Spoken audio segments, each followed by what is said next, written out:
A very good morning to you. I do hope you caught our morning action. And if you did not do that, you can always catch up on YouTube. Our YouTube page is K24 TV. Time now to get your updated weather with Amina, who's on standby to just give you that. Amina, take it away. That is absolutely right. Of course, in the next hour, we are going to be sitting down and talking about online addiction. That is going to prove to be one hell of a discussion. You do not want to miss it. Let's take a look at your weather now, starting with Nairobi. It is cold, it is rainy, and it's going to continue all day long. With highs of 24 and lows of 14, Mombasa, you can expect showers as well today. With highs of 32 and lows of 24, Kisumu, partly cloudy day lies ahead. And in Garissa, it's going to be hot and sunny and humid with highs of 34, lows of 24. Let's now take a sneak peek into your international weather forecast.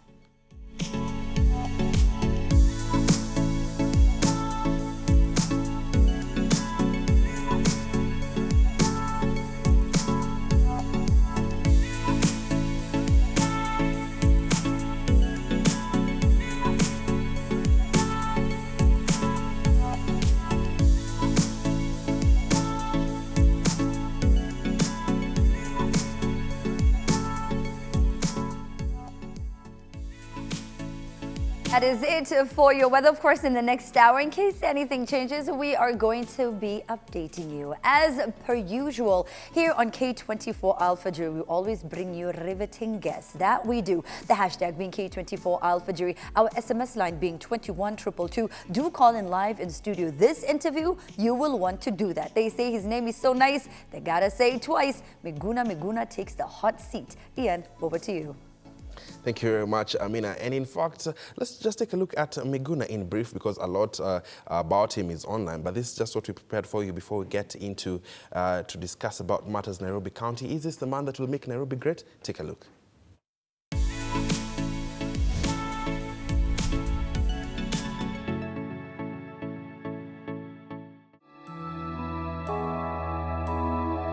He is known to speak his mind. He does not shy away from controversy. A man loved and loathed in equal measure. This man, Miguna Miguna.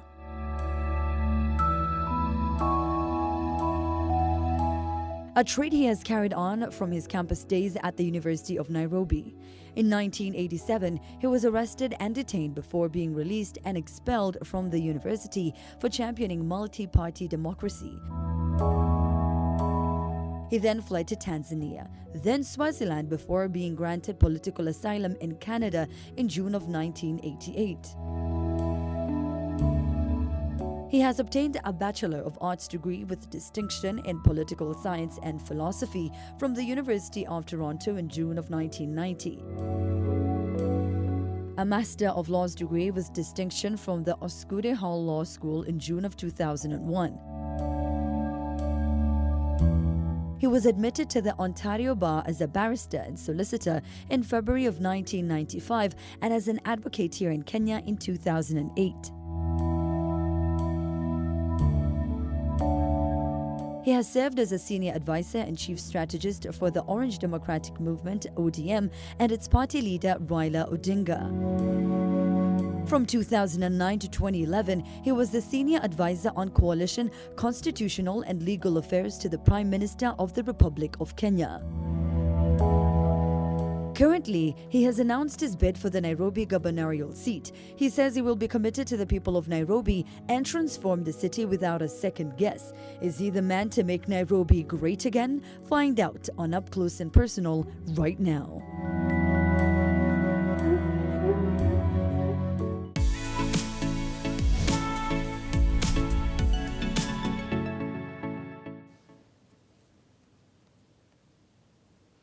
This man, Miguna Miguna, a very good morning to you. Thank you very much for joining us. And I must say, you really kept time, which is quite an unlikely fact that we get. You know, most guests actually hardly keep time sometimes. You came here at 6:30? I set the standards. Yeah. Yes. Okay. Great that you do that. Now let's get straight to the point. You know, it is already most parts of the country experiencing the rainy season, and for Nairobians, this is hell, so to say, because of the poor drainage systems. Of course, it comes with a lot of inconveniences, and you've expressed your interest to run for this particular seat. How are you going to address this in the first aspect when you talk about drainage and you know, the city management? Thank you very much, Mr. Wafula. The city actually has no drainage system.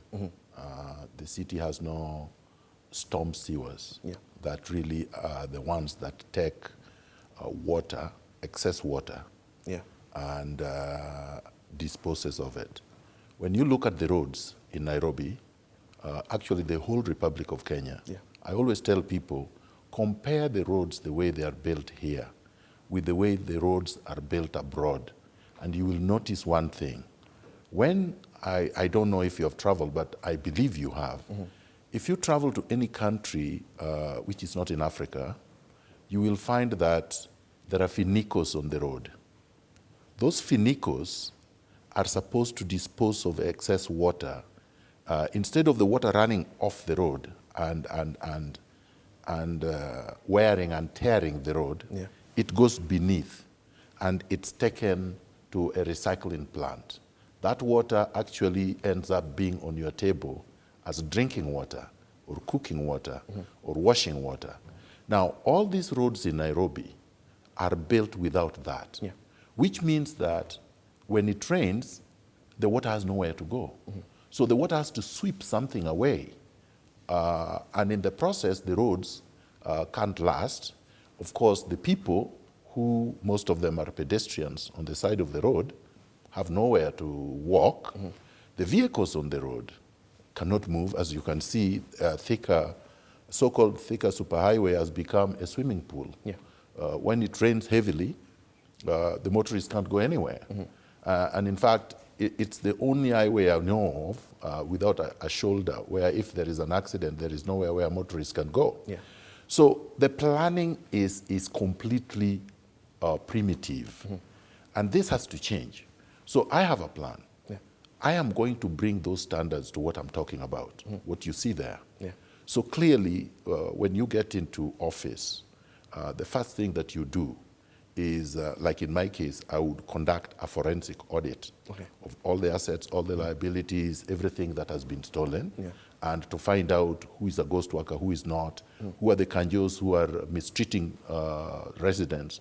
Once you do that, and you get to a point where you know where everything is, then of course, you start with planning. The manifesto is there, then you bring the professionals, the urban planners. This thing has been planned. Urban planning is now done to very high standards. When you go to New York, or you go to Amsterdam, or you go to Geneva, or you go to Toronto, or you go to Oslo, you find the cities look similar in certain ways. The way the roads are constructed are almost the same. They are straight. Roads do not meander. If you are going east, the road is straight towards east. The one going west is very straight. The one going south and north. So that the traffic flows in a straight manner. There are no roundabouts. So of course I'm going to make sure that there are no roundabouts. So what I'm saying is this. The rainy seasons are only affecting the people, not only because of poor planning, the poor drainage system, the lack of storm sewers, but the fact that the money for such things have been siphoned off by the people that were elected into office to be able to deliver what I'm saying. And let's talk about the kind of money that would take to, ensure or improve the standards of the drainage systems, because reports actually say that the drainage systems in Nairobi have not been worked on since colonial times. And already, as we speak, the pathways and the drainage systems have, constructions on them, have been watered away, so to say, and they do not even exist. So we're looking at a very costly affair to ensure that this will be upgraded. How are you going to raise this particular money? You see, people always talk about that as if the money is so much. What people don't realize is, number one, the money is actually there. If you look at the amount of money that is being stolen, and I mean, I'm not just saying it. It's not Miguna saying it. If you look at today's paper, for example, the Star, even though you can just hold it towards the camera. Even though it says millions, just below it, because that is a misrepresentation, and this is what my problem with the Kenyan media, is that even so, though it says millions lost by counties, says auditor, just below that, It says, new report says governors have presided over the likely loss of billions. So it's not millions, it's billions. Now, if you know what a billion is, my friend, this building here, $1 billion would be able to construct this many times over. So if these people between January and March stole 143 worth of assets, 143 billion, that's more than enough to do the drainage system in the whole Nairobi. So we are talking here of money that is there, stolen, stashed, and then of course if you surcharge on it, that alone will be able to do the infrastructural development, including housing. So the money is there. Then of course there is the budget. Then of course you know that there is no country or business person that conducts business without borrowing. That is a standard, you know, also it is principle. part of the management as well. Yes. So what I'm saying, and then of course you involve the private sector, and then whoever else, the goodwill funders, who would be able to do this. But I'll tell you what I'll do, because this I have thought about very, very carefully. You see, somebody like Warren Buffett, who for many times was actually the richest man in the world and now has been the second richest or the third richest. He's called the Oracle of Omaha. He's one of the greatest, in fact, investors in the world. I think he's the greatest. And somebody like Bill Gates and a few of their friends, they have made a decision that when they die, they don't want to leave a cent in their estates. When I was in law school and we were doing estate planning, they tell you, the best estate planning is to make sure when you die, you leave nothing in your estate so that there are no probate taxes. Your estate is not subjected to tax. So they have already distributed their estates to their children and whoever else they want to give. Now the purpose is to give out, to donate everything in their estate. And we are talking some hundreds of billions of dollars, not shillings.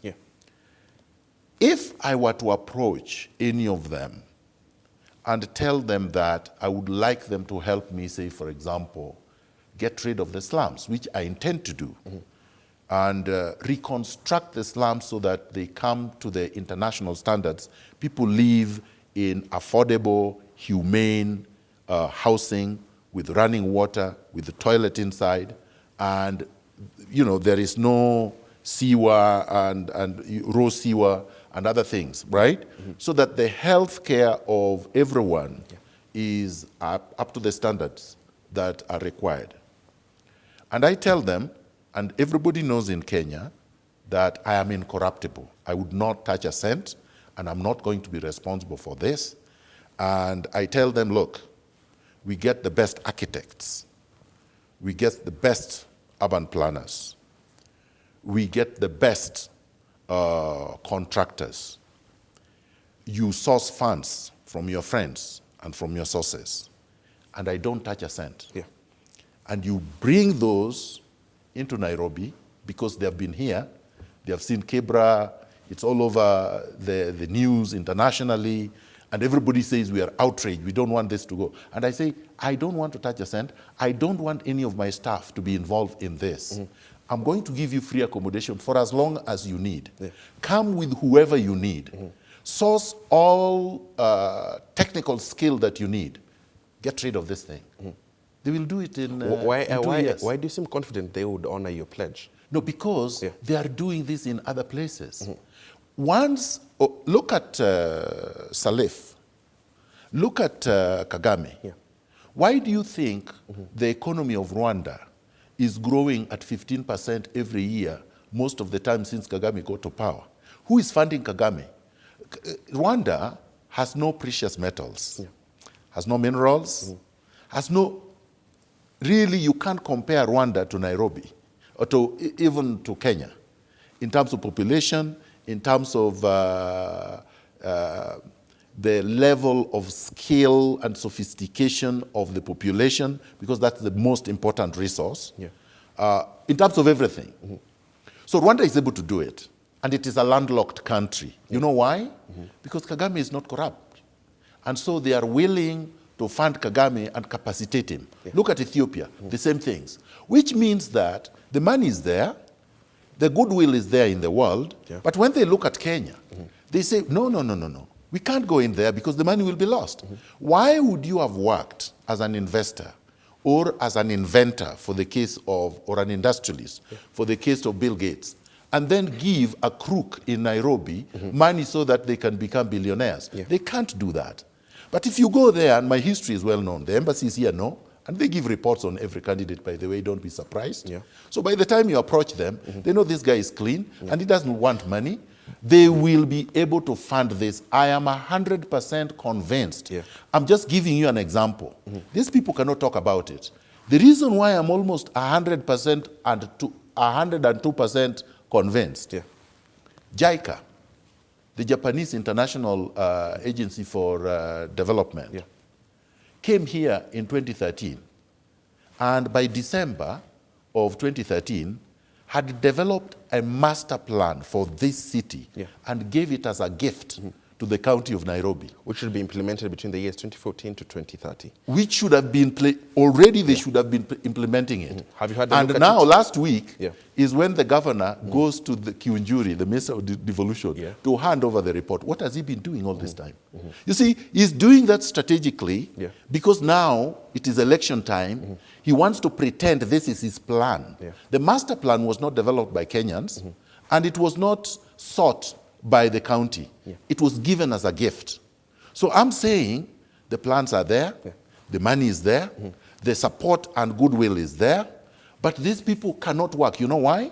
They are interested in looting the coffers, and they are using these offices to protect the loot that they have acquired from the people. And before you even perhaps get a chance to implement that master plan, there are a number of issues that you do need to address. And for instance, on your manifesto or on your page, you talk about that you're committed to transforming Nairobi, the governance of Nairobi County, intend to eliminate corruption. Let's Governance. talk about that. Yes. Let's talk about you eliminating corruption. How would you intend to do that? Because the current governor, through time, has said he has blamed the laxity, or rather the lack of development to cartels and corruption within this county. So much and so he's the to a chief point, cartel. So much so to a point that he has been unable to manage this county. That is what he says. How are you going to deal with this? So why can't he resign? You see, when a chief executive says, I have cartels in my office and I can't manage them, you resign. That means you are not just unwilling, you are unable to do the job. You know, this is a job that the people gave this man to do. But you see, I don't know why people expected this man to succeed. He didn't succeed in Mumias. When he left, and we have to audit leaders. When you elect leaders, after your term, even during your term, you have to be subjected to thorough, comprehensive audit. And I'm auditing him. So he went to Mumias. Mumias was a thriving going concern, the most prominent, the most profit-making sugarcane sugar company. And when he left, Mumias was bankrupt. And the national government had to go there and inject 2 billion to bring Mumias to its knees. Mumias is not standing yet, has not walked since he left. Now he's in Nairobi with no record. His record is looting. So I say that unequivocally. No, he can go to court, my friend. I'm not afraid. He has not sued me. That is fine. But I'm saying that. But let me just come to your point. My question remains how you want to deal with corruption. But I have to. You see, the problem with Kenyans is this, and this is the press. I find it very interesting that the Kenyan press is not interested in corruption. The Kenyan press want me to tell or give a solution without identifying the problem. It's like going to a hospital. I'm sick. I'm feeling a flu, and I'm going to the doctor, and I'm demanding to be treated without the tests. You must allow the doctor to do the diagnosis and then get the result. Then he will prescribe medicine. And what I'm telling you is this. As a governor, I'm very scientific and very empirical. I deal with data, and I look at the results before I give you the solution. Okay. So what is so the I'm problem in telling this you case? Yeah. that first of all, I have to tell you what the problem is. Okay. The problem is that the leadership you have presided over, starting with Kidero Evans, these people are thieves and their record is clear. So you don't expect a thief to solve corruption problem. You bring a leader of integrity. Integrity is the problem.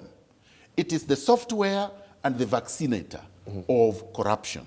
So me, because I am not corrupt, I've never been corrupt, and I am incorruptible, meaning that people who have proposed, who have advanced, who have indicated that they would want to suggest that I should be involved in corruption, have found that I cannot be attracted to it. Yeah. Now, you need somebody like that to insulate the office and vaccinate it, make it clean. So when the person is clean, the administration is clean. The people that are working with me are clean. Then I have a forensic audit that finds out where the problems are, the loopholes and the sieves where the money is getting out. I will be able to solve that problem just by that. Yeah. Yes. Because this problem is not as difficult as people think. People say, Miguna, why don't you go to the EACC? This is my answer to them. Yeah. The EACC is a government state institution. So it is an appointive position. Whoever appoints you will be dictating what you do or not do. Then, of course, you don't work alone. So let's say, for example, you're the head of the EACC, and the investigators, you don't hire them. You found them there, and they are all incompetent or they are corrupt. You cannot move. How about your board? You are just one person, and you're not the chief executive. And even if you are the chief executive, you still have to do it within the board, right? Yeah. If the board is rotten, you still cannot do anything. How about the DPP that is now supposed to take the cases and prosecute them? If there is corruption there, you're not able to do anything. How about the courts? They are corrupt. So if you take the cases there, then they mangle them. So they destroy the cases or they let the thieves go. You cannot move. So they want me to get into a dead institution controlled by the cartels so that I can fail and they can use me as a case study of how good intentions do not result into solutions. I'm not interested. I'm interested in being a CEO where I stop corruption and theft where it is happening, so that we don't reach the EACC. But Miguna, if institutions such as the EACC do not work, as you say, then how will you deal with corruption? Because they have been provided to deal with that. You're not listening to my solution. Because there will be no corruption in my office. Yeah. So therefore, I don't have to worry about the ACC. I will not go to the ACC because I will eliminate corruption in my own office. Okay. So other people will need the EACC and can complain about them. Yeah. But me, Nairobi County, I will clean my office. I will clean the county. There will be no corruption. And while your office will be clean, you talk about dealing with cartels, identifying them and dealing... and I've already identified them. How have you identified them? Ouku has helped me very well. The audit reports are very clear. Yeah. He has identified all the cartels. Yeah. It's very easy. You just go through with a toothpick. You go through the audit reports. Yeah. The companies that are doing business, that have been involved in dubious contracts, they're all named there. You go to the pick and pack report of Parliament. Yeah. They're all named there. So the Hansard is a very important tool. You go to the pick and pack reports, they're there. Yeah. Then you go to UCO's report, they're there. Then you go through all these other commissions that have been there, like the Ndungu report and whatnot. The people who have been stealing land in Kenya are well known. They're all documented. It's not like we lack the instruments and the evidence. It's all over. In law, we call it's writ large. It's everywhere. Yeah. Yes, it's like a swamp. That is why I'm going there to drain it. Because I'm saying this swamp is so dirty, is so infested, mosquitoes are there, dead things are there, alligators are there, crocodiles are there, all manner of things are there. You drain it, you clean it up, and let people breathe. Let us have a clean, incorruptible administration that is taking care of the people's best interests. Then we can grow. Then we can prosper. Where are we going from there? Take care of the citizens. what is the most important interest of a citizen? A citizen should be able to have a job. Everybody should be able to have a job where they are getting a livable wage. And they should have a social welfare kind of structure where if you don't have a job, you don't fall to the ground. Mm-hmm. There is a network which helps you, right? You cannot do that when most of the money is being looted. So unemployment has to be addressed. Okay. Once I finish with the corruption, and as I deal with it, I deal with unemployment. And the way to deal with unemployment is to deal with infrastructure. So when you build roads, you're building housing, you're building a subway system, which I say must be built. Yeah. And you're building the light rail system, which must be built. And I'm getting rid of the roundabouts, which I must do. I'm putting lights to control the streets, which must be there. Yeah. Once you do that, then the economy takes up on the uptick. Another issue. And then people get employed, people are happy, people are earning, you don't need to rescue anyone. Then you do the emergency service, you know, the fire stations and the fire trucks, the ambulatory service, you deal with the healthcare. I mean, I have a comprehensive manifesto that addresses every need of the citizens of this city. Another issue that largely faces Nairobi County is land grabbing. How are you going to deal with this? You see, land grabbing is corruption. Yeah. And the same people that are the ones I'm calling the cartels are the same ones grabbing land. For example, yesterday, I met an investigative journalist. I'm not going to name who he is. So he came to me and he told me, you know, in Embakasi,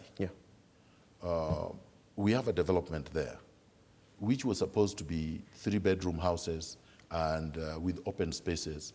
And the governor, together with cartels, have gone there and they grabbed all the open spaces, and they have turned the development now into everything. You can build anything. And they are saying, look, this is not right. We have made noise. The people who are supposed to help us deal with this situation are now being compromised. You have to raise this. Then, of course, the matatu drivers and owners are saying now to get to the CBD, they have to pay between 100 and 200 each to get to the CBD. That money is not documented. So the total amount which is being collected every day is 7 million. The governor gets 3 million cut.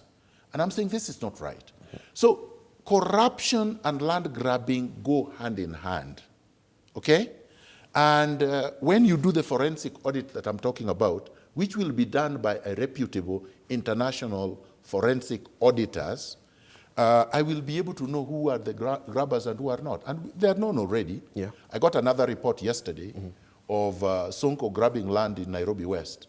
I have the LR number and the plot and whatnot. This is where a hospital was supposed to be built. What are you doing with this information? Exactly what I'm doing now. My job as a private citizen, okay, because I'm not in government, I'm not a police officer, I'm not in the EACC, I'm not in DPP, is to be able to air it, expose, shame, advocate. That's a job. That's a very important job. But someone would ask you about the procedures of the law. You need to perhaps take this information to the police officers? No. The police know the information already. And by the way, I'm saying it publicly so they are hearing. So that is all I need to do. There is nothing beyond there I'm supposed to do at this moment. Because why is it that it is Miguna's job and not your job? Why is it is Miguna's job and not the citizen? Miguna has taken the initiative to do the research, get the information, speak about it. You see, exposure. But Miguna is also a citizen. No, but listen, Miguna is doing that already as a citizen. A citizen has no constitutional and legal mandate to prosecute anyone, has no legal and constitutional mandate to arrest anyone, has no legal or constitutional mandate to jail anyone. These are state functions. And I'm saying I'm outside the state. I want to go in there so that I can do it more effectively with instruments. Yes. So I'm saying I'm qualified to do it because I'm doing it now from outside. Yeah. But my effectiveness is limited to the fact that I don't have the instruments. So that's all you need in leadership. In leadership, you need integrity. Look at all the leaders that have transformed their societies historically. The only thing they have had, one is a vision. They must have a dream and a philosophical and ideological view of what it is that they want to do with responsibility. Then they must have integrity. You have to be able to trust them. You have to be able to say, this man's character is unquestionable and he's not going to be compromised and he will deliver. Then you have to be focused. Then you have to be disciplined. Once you have these qualities, you'll be able to deliver. Qualities you say you have? Of course. Now, bringing to your attention, we had a State House summit and the land grabbing question came up. And you do remember the incidents with Langata Primary School. And, and up to date, according to the Nairobi governor, the land at Langata has not been registered back to the school. And of course, the individuals, it still remains a mystery as to who was trying to grab this land. So, and what came out from that particular incident, Ross Kidero is trying to raise is the fact that they're powerful individuals, as what he said. Kidero is trying to raise. He can raise powerful that individuals, himself. Powerful individuals that are controlling the land sector in this country, that even the institutions tasked to deal with this are not able to. No, first of all, my friend, all that is nonsense. Lamentations. That's not a leader. A leader does not lament. If you elect me into the governor's office and I start complaining to you about what I cannot do, or this and that, that's a failed leader. I should not be coming to you to complain. If I find that I cannot do it, I resign. If you can't do the job that you've been given to do, resign. So I'll give you. Corruption is not fought through summits. Nobody fights corruption through summits. Nobody fights corruption through commissions. What you do, and so I don't like what the president did the other day. And with all due respect, I don't like the fact that he called a summit, because that's not how you fight corruption. You see, he doesn't know, but if you don't know, ask people who know. We don't expect a president to know everything. I mean, no president knows everything. But you must know that I want to deal with corruption. So what do? You get people who have the vision, who have the knowledge and the know-how and the commitment to deal with it. The president was accused. No, let me just finish this, because I know you are running. You try to run away from this issue. You ask the question, and I'm going to answer it comprehensively. Go ahead. So don't run away from it. Go ahead. So number one, don't do commissions. Number two, don't do summits. Number three, don't entertain mediocrity. Don't sentimentalize. Don't wail, don't cry, don't look like you don't know what you're doing and you're confused. Don't start blaming your state officers in public and demoralizing them. What the president needs to do, and what any other person needs to do, use the Auditor General's report to nail these people. Get the people arrested. People are saying the president doesn't have that power. He does. The president can fire the head of the police. The president has actually fired the head of the police before. He can fire the head of CID. These are the people who are supposed to be doing investigations. The president, the last time, made sure that the EACC people, the commissioners and whatnot, were resigned. The president made Gichangi of National Intelligence Service resign. So what I'm saying is that you can get rid of people who are not doing work. The DPP can go, just like the EACC went. And I think it is high time this DPP went. The head of the CID should go. Show people that you're cracking the whip. Then you know Kenyans are very malleable. Once they notice this guy means business, they will start running like squirrels. At the summit, the president was accused of lamenting. So should he step aside? He lamented. Going by your argument, should he step aside? Well, look, it's not up to me to say whether the president should step aside. It's up to Kenyans to decide whether the president should step aside. But I'm asking what for I'm your trying opinion. to tell you is that I don't like the fact that the president lamented. He should not have lamented. He should have acted as a president. I don't even believe that he should have called the summit and then stand there to lecture people. Then, regarding the land, you talk about the land. Yeah. Everybody knows who grabbed the land. Why are you saying you don't know? You are in the media house and you know. But do you know what you don't have? You don't have balls. You don't have the courage to say it. Yeah. Why? So do you have? And nobody prevents you from saying it. Yeah. So yes. then say everybody is saying. I'm not going to equivocate. Everybody is saying William Ruto grabbed the land. That is what everybody else says. Okay. Everybody else says Weston was grabbed, and I believe it was. And he has already acknowledged that he grabbed it. Let the president deal with William Ruto. Okay. Yes. On that instance, why are you running around and your deputy is grabbing land? Okay. So I'm saying to you Yeah. that I'm not going to play this nonsense. There is nobody holier than thou or more powerful than everybody else. He's the head of state. He was elected. Deal with corruption. Yes. Let's not play games. Yeah. And then the governor says, oh, some people are too powerful. Who is too powerful? The most powerful thing is the Constitution. The most important thing is the Republic of Kenya. Okay? Anything else to me is irrelevant. Human beings are born and they die. Yeah. There is nobody who can come to me and say, I'm so powerful. Even if William Ruto came here, I would tell him to his face. Okay. If the president came here, I would tell him to his face. Yeah. Fair I don't enough. care about these guys. Yeah. Because they will die like me. The most important thing is what legacy are you leaving for the country? That is what is important. Fair enough. You Yeah. talk about dealing with tribalism, something that has ailed Kenya for quite a long time. How are you going to do this? I'm not a tribalist. So that's the first solution. Yeah. You see, these solutions are so easy when you have integrity and you don't suffer from these problems. I relate to everyone as equal citizens. I was born in Nyanza. I went to high school in Murang'a. I came to the University of Nairobi. Yeah. I'm practicing law in Canada. You can see a global citizen. I interact with everyone. I interact with all citizens. In my team, for example, I have one of my chief, team leaders. One is from Meru, the other one is from Embu, the other one is from Kisumu, the other one is from South Nyanza, the other one, they are from all over. Yeah. Do you understand? That is how you deal with it. So in your own structures, in your own personal life, you must show people that you're not tribalist. Your appointments must reflect the fact that you're a Kenyan first. You don't prioritize one gender over another. We are all equal.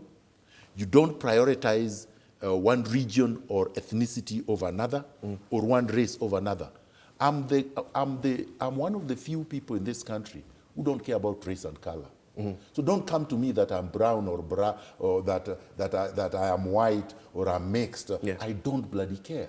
Yes. And some say that you do not respect gender in the first place. You do not respect women after, of course, your incident that happened on one of the local stations. That was KTN and Jeff Koinange Who live says? with Tell me who Esther says. Prasaris. No, quote Go who online says. right now. Check the hashtag K24 ALFAJIRI. They want to know whether you respect women in the first place. And Yeah. the media has been trying to drive that and the cartels. They have failed.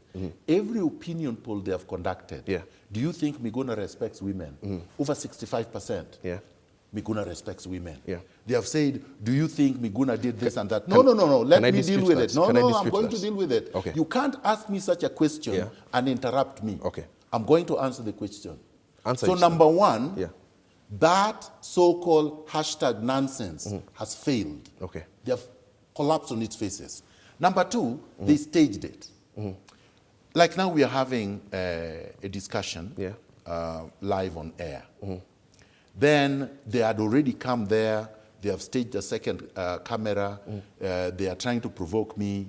Jeff asks me, we're going to attack Prasaris. And I say, no. I want to deal with the issues. This is now the debate. I want to deal with the issues. I'm not here to attack anybody. Ask her questions. I say, no, I don't want to ask her questions. I want to deal with my vision. They refuse. So Prasaris takes over and says, I'm going to attack Miguna. She attacks. So we are both candidates. She says she's a candidate even though she's not qualified to run because she has no degree. And you can't run without a degree. And people should not say that I shouldn't say that because the Constitution is very clear when it says you must have a university degree to run. So if you have no university degree and you're purporting to be running, then you yourself is doing something that the Constitution says you should not do. But she's put there for a reason. some of the reasons is what she tried to do. So she attacks me.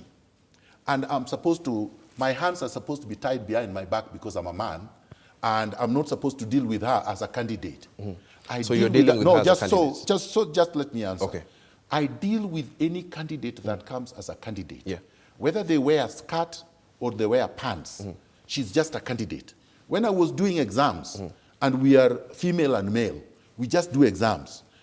There's no one set of exam for women, there's one set of exam for men. So that's number one. Number two, so during the break, she calls me a rapist with everybody there. And that I'm not supposed to respond to. So in response, I satirize it. I am sarcastic. I say, oh, so you accuse James Mwangi of equity, of rape. You accuse Pius Ngugi of rape. Now you are accusing Miguna of rape. So you think you're so beautiful, everybody wants to rape you. In that context, I'm trying to tell her it is ridiculous. So they edit it, okay? So they tape it illegally first when we are during a commercial break. We are not live on air. Yeah. I don't know I'm being taped. So my consent has not been obtained. So that taping is illegal. Then they edit it. They take out where she's calling me a rapist falsely, because I've not raped and I've not raped anybody, and I've never been charged with rape. So she takes out that, they take out that part out. She's being coached on what to say. I can see somebody is whispering to her, and they are walking around. They are blocking my view so that I don't see the camera that is taping me. After the show, so we go back to the last session. We debate. There is no untoward statements. I simply address the issues. And if you look at that tape, you will find that I address the issues very comprehensively. She has no vision. She has no manifesto, and most of them don't. Just listen, let me finish. Yeah. So when we go back to the show ends. What do? Just like here, for example, we are live. So this clip should be uploaded in the internet so that people see what happened, those who did not watch it, and those who just want to watch it again to be able to know what actually happened, because people are making noise outside. What do? They don't upload this clip onto the internet. What do they upload? The one that they taped secretly, which was not on air. Now they say that was the debate. It was planned, it was deliberate, it was a takedown, it is illegal. The principle of equity, the doctrine of equity in law says, if you're looking for equity, you must approach equity with clean hands. If you approach with unclean hands, you will never get equity. It's like you go to a bank with a gun, you rob. And then, in the process of robbing, somebody shoots you or hits you. Then you say, I'm a woman, he hits me, but you are robbing the bank. Yeah. Now you've clarified that point. All factors constant, Miguna. Do you respect women? That's the question that you're being My friend, asked. That question is so stupid. I'm going to answer it, but first of all, I say it is stupid. Fair enough. Because I'd like number an answer one, from it. but I'm going to explain, okay? Yeah. So relax. Yeah. Miguna happens to have been raised by a single woman. My father died when my mother was pregnant, and I'm the last born. So all I have known throughout my life, if you read all my books, the only person I dedicate all my books to is my mother. All right? That is the only person. All these things people talk about, Miguna is abrasive, Miguna speaks the truth, Miguna is courageous, because of my mother. She's the one who imparted that in me. She told me, no, don't let anybody tell you not to speak the truth. Don't let anybody tell you that. Do not live your life like a pig. And Miguna does not live his life like a pig. I respect women more than you can ever imagine. Some of my best friends are more feminist than some of these hypocrites making noise on TV. These hypocrites use the female agenda to get money and to flag their whatever, to get along. They are not representing women. I come from a family where we are only 2 men and 8 females. So even in my household, as I grew up with females. I respect them. I have a wife, a beautiful wife, that I respect. I have 4 daughters that I respect. So when you abuse me on TV, you are also abusing my mother, you're abusing my wife, you're abusing my daughters. Yeah. So Miguna is also a human being, all right? You are not abusing a stone. Look, just yesterday, there was a fight. Apparently, I see it in the media. 2 MPs fought, In a man and a Parliament. woman. Yes. Is there a hashtag? There is no hashtag, and they fought physically, and these are MPs, right? Miguna has not hit anybody. Kidero hit Shabes on live TV. Was there a hashtag? No. Now, Sonko abused Mutoko with words you cannot describe, that I cannot even utter, Yeah. and said he could do things to Mutoko Caroline which I cannot even describe. Was there a hashtag? Was there a call that Sonko should resign or Kidero should resign? No. Now, just last week, William Ruto, the deputy president, got into a tiff with this former CS of devolution, Yeah. Anne Waiguru, and called her catwalking and whatnot. Was there a hashtag about William Ruto and Anne Waiguru? Did they say it was sexist? No. Miguna does not accept double standards, and you will not get anywhere with that. Okay. And I'm so proud of it that even if you go to heaven and come back, you will come back and they will still tell you, go back and come back. Yes. Okay. Thank you for making that clarification and even answering that question. Now, let's talk about your competitors, those who are also eyeing the Nairobi governor seats. Who do you think is competition towards you? Who do you think actually makes you think? Right now, gives there you is run no for the money? competition, and I'll tell you why there is none. Yeah. And you can tell that when I go for debates, they run, because there is no competition. Number one, I'm an independent candidate. Yeah. So which means that all I need are the required number of nominees. Once they sign my nomination paper and I provide my nomination forms and meet the requirements which I meet, I'm a candidate. The others, none of them have said they are independent candidates. So for example, Pasaris has no party, and she has not said she's independent, and she's not qualified anyway. Then the others say one is in CORD, the others are in Jubilee. These coalitions and parties are not conducting their nominations until March next year. Yeah. And the candidates, the so-called putative candidates, are more than 10. Yeah. So they will have to process that within their coalitions before I can know who is going to be my opponent. So even though you guys in the media say this is your opponent, there is no opponent. Who is the candidate for Jubilee that is going to be against me? I don't know. Until Jubilee gets its act together and present to me a candidate. All these guys are just raccoons running around. Then look at ODM. Nobody knows whether Kidero is going to get the certificate or not. You know that there is no nomination process in ODM, just like probably there will be none in Jubilee. And we don't know who the power barons will pick, the cartels in the parties. So I'm not bothered about that. But why I say I don't have an opponent, nobody has this, a manifesto, which is what you need to run for office. Why do I say a manifesto is so important? You see how you started even introducing, talking about my background, talking about what I say I represent, because you read it here. It's not oral. It's not something I can say then deny that I didn't say it. You can pin me down and say, Miguna, page this, paragraph this. This is what you said. Yeah. So when you are auditing me after I am governor, you can bring this to my office and you can say, Miguna, you said within this period of time you're going to do this, you have not done it. And you can write a big story and say, Miguna is a phony. Miguna is a deceptive man. Miguna is a hypocrite. He said this and he did not do that. Because I gave you a manifesto. Now tell me, how do you pin these guys down? They're running around like rats. Yeah. You tell them, where is the manifesto? They say it's a piece of paper. And I ask them, the Bible is written on a piece of paper. The Quran is written on a piece of paper. The Constitution is written on a piece of paper.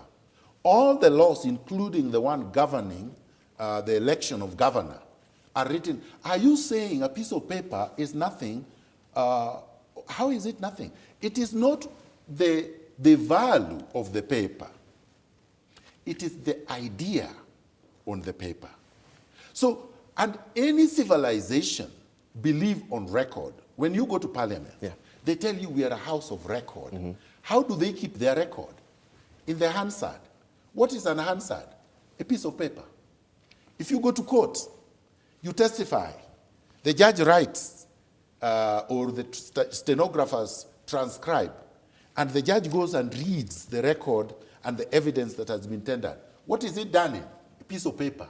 The judgment, when it is rendered, or even the lady when she was going to court to get her party registered, which was not registered, what was she looking for? A court order. What is written on? A piece of paper. Okay. So a piece of paper is important. Anybody who has gone to school and says a manifesto is not important is a liar. Now, why do you want to elect liars? So these people have no manifesto. Ask them, what is your vision? One says, the outgoing governor, he says he's not a visionary. Yeah. I've never seen anybody who has gone to school who says they are not visionaries, even if they are not. So these guys are not just mediocre, they're actually foolish. Because you can't say that I'm a missionary. Then you ask another one. He says, no, vision is not important, perspective is. Any fool knows that a perspective is just an opinion. Yeah. Even anybody, even a madman in the market has a perspective. The only thing those people don't have is a vision. The other one says, I'm going to turn Uhuru Park into a parking lot for matatus. That is his vision, that is his manifesto. Then the other one says, I was town clerk, therefore I should be elected. No vision.